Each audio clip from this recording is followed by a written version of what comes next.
Hi, I'm Tavis Millerov. I'm the fire inspector with the Meridian Township Fire Department. What does being a fire inspector entail? So, fire inspector is a multifaceted job within the fire department. I am basically in charge of all aspects of fire prevention. So, you can divide that out into kind of three main categories. First and foremost, I'm in charge of all of the inspections, the code enforcement, and plan reviewing for code enforcement, any new buildings, commercial or industrial wise, or even multifamily residential within the township. So if something's going to get built, it isn't going to get built without my signature on the plans first. So when everybody was going crazy about Chick-fil-A coming to town, I knew about it 8 months before all of you did. So, secondly, I'm in charge of all of the fire investigations. So anytime we have a fire that happens in the township, anything with a dollar loss value over $1,000, state law says that I have to come in and do an origin and cause investigation to figure out what happened. And third, lastly, which is exactly why we're talking today, is I'm also in charge of all aspects of fire prevention education. So anytime I can get out into the schools, and we try to get out there as much as we can, because let's face it, it's way better than being in this office for the whole day. I'm more than happy to go out and do that. And we do programs, all the way from preschoolers up to high school, and we'll even do. I mean, I've done programs in senior living complexes, and I'll go anywhere. Good deal. Sounds like you're a busy man. Yeah, I can't keep up. Let's just call it what it is. So tell me a little bit about why we're speaking here today for Fire Safety Month. All right, so October is always Fire Safety Month, and it actually even goes one step further with Fire Safety Week, which we are actually in right now. It's typically the first full week of October, and the reason it coincides with that is because it's the anniversary of Mrs. O'Leary's cow knocking over the lantern and starting the Great Chicago Fire. So that's actually why they choose that week every year.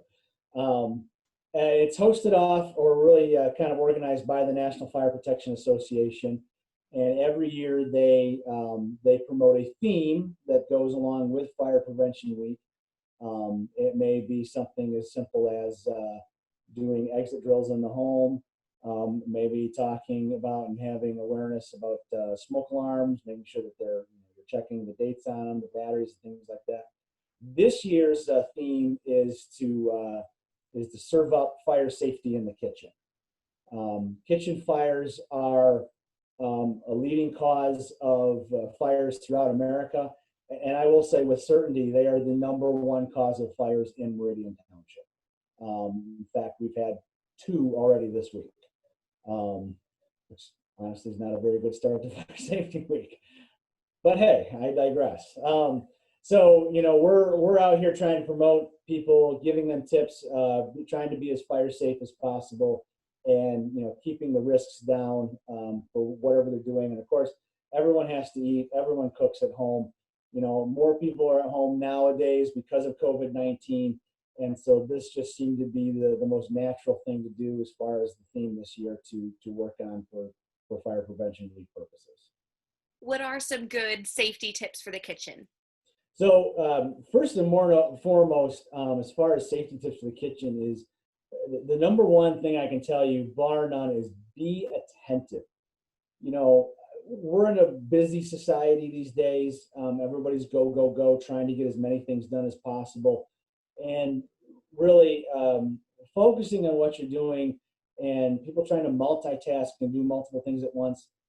If you bring cooking into the element there, it just goes bad. It has a lot of potential to really ruin a lot of things. And that's most of the time when we see these kitchen fires, that's that's a definite factor in there. We see some other stuff too, but being attentive, making sure that you're paying attention to what you're cooking. You start things on the stove or get things in the oven. That load of laundry that needs to be switched over to the dryer, that can wait. We don't need to go start cleaning up the bathroom or anything else. Stay there, stay in the kitchen, make it a little bit of me time. Stay in there, lean against the counter, and read an article on your phone or something like that, whatever, that's fine. But try to stay there and do that. That's the number one thing I could say is be attentive. Number two, know your limits. You know, if you're not a world-renowned chef, don't try to be. We've seen a couple instances of some people. You know, we had a fire that was a kitchen fire earlier this year. Well, started out as a kitchen fire earlier this year. They were trying to make beignets, and it's like, you just decided to make beignets this morning. They're like, yeah. I'm like, okay. They burned up their entire condo, so it didn't go so well for them. Know your limitations. Leave the really serious cooking and baking to the professionals. That's kind of how I say it. Some of the other things we recommend, you know, making sure you don't have, you know, really loose fitting clothing. That tends to get people in trouble sometimes. Not only from the idea that maybe, you know, women with loose blouses or things like that, or, you know, they have the hanging down things from the arms. I don't know if there's a technical fashion term for that or not, but you know, those can, in the wrong situation, being too close to a burner, catch fire. But more importantly than that, even those kinds of things, loose clothing can get in your way, knock into pans, handles, and then we have those things potentially falling off the stove, and we've got, you know, the greater risk of a scald injury or something. You know, you end up knocking off that boiling pot of spaghetti water, and that's going to be a bad deal. Okay, not only for the spaghetti but for your foot. So that's one of the other things that we tell people. And also, you know, and I'll appeal to the college crowd on this one. After a long night of partying or going out to the club or anything like that, just get some takeout. Don't go home and think you're going to go make a meal or whatever. Everybody wants fourth meal from Taco Bell or whatever. That's great. Go get that. Okay. Don't try to cook, because inevitably someone falls asleep or passes out on the couch and bad things ensue. So we've seen those situations a couple of times in the recent years as well. So those are probably my top three tips as far as kitchen safety goes. What is Meridian Township and yourself doing in order to bring this to the public's attention this month? With COVID going on right now, nothing. I know you'll edit that out. Anyways, yeah, we're trying to do as much as we can, which we're limited, obviously, right now with the current environment with COVID right now. We're trying to do most of our stuff electronically and put a lot of things out social media wise.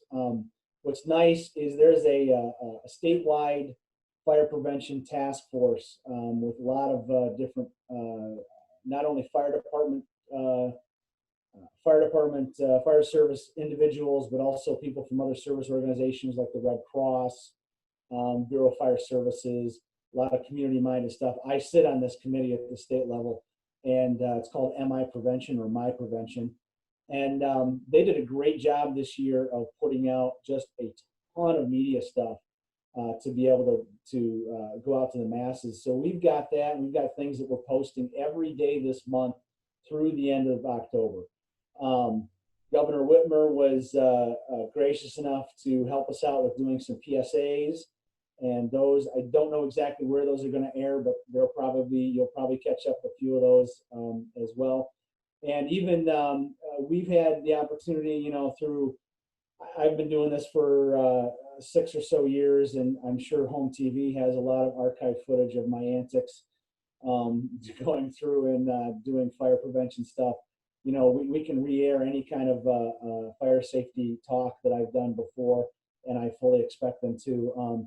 And we even just recently, Samantha, I got to give a shout out to her in your office at HOMTV there, did a fantastic job. We had a golden opportunity to make a PSA about closing your doors at night, your bedroom doors, and an example of why that should be done. And we had a house fire 2 weeks ago that we were able to do that example, and that PSA just went out on Facebook on Monday, and it's she did a fantastic job with it. I couldn't be happier with it, and see that it's actually gotten some traction. It's been shared with several other fire departments, not only across Michigan, but actually some others throughout the country.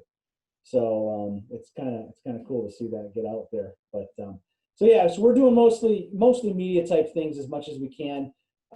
The school's not in session. That's always our bread and butter, but yeah, we just can't get in there this year.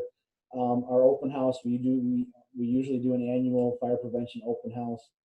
That's not happening this year, unfortunately, but um, we're more than happy to try and amend anything that we do to the community and what they need, and we'll try and make up for it and do better next year. So, Perfect. Well, those are all my questions that I have for you today. Do you have anything you would personally like to add?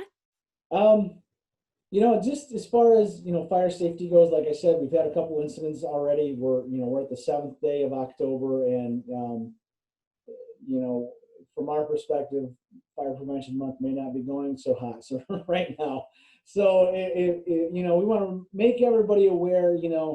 Um, Look at the township web pages. Look at the fire department page, especially where this stuff is being posted. If you want more information, go to the NFPA's website. You can go to fpw.org, which is firepreventionweek.org, the acronym for it. And you can get a host of things from the National Fire Protection Association, activities to do with your kids, general knowledge stuff, safety fact sheets, that are, quick little, they're meant to be like quick 5-minute reads or whatever that you can take. And even if say you're a manager at a business or a business owner or wherever, those are things you can download, print them off, and post them up in your workplace and things. Anything you can do to get the word out about fire safety and getting this out to the masses, the more the better. So don't be afraid to look out for those resources. And firepreventionweek.org and the National Fire Protection Association is just one of many places that you can find stuff. Look up My Prevention. There's going to be stuff you can find there, and really the list of resources is almost endless.